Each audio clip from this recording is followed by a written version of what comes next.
Il-familja li kienet qed qatta s-sibt wara nofsinhar fl-appartament tagħha tista' tgħodda b'waħdek kif pompa tal-konkos elbet għal fuq il-flet tagħhom. L-inċident seħħ l-ħabta tas-siegħa u nofs tas-sibt wara nofsinhar fi triq Bonavita f'San Ġiljan.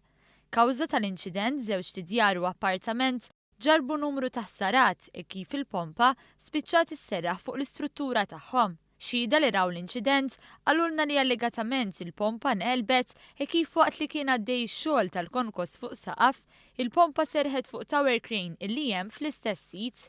Kawża hekk il-crane imbozza lura l-ġib tal-pompa bil-konsegwenza li trak tilef il-bilanċ u nqaleb fuq numru ta' residenzi. Fuq il-post waslu numru ta' uffiċjali tal-Pulizija mid-distrett ta' San Ġiljan. Għal xi ħin fuq il-post inqalet kommozzjoni e kif ix-xufier ta' trak startja sabiex jipprova jdawwar lura l-ġib. Dan ġie mwaqqaf minnu fih mis-surġent tal-Pulizija kif ukoll minn numru ta' ġirien. Fuq il-post ġew majta uffiċjali tas-saħħa u s-sigurtà fuq il-post tax-xogħol flimkien ma' numru ta' periti sabiex ikun stabilizzati trak u evalwata l-ħsara fuq il-binjiet involuti f'dan l-inċident.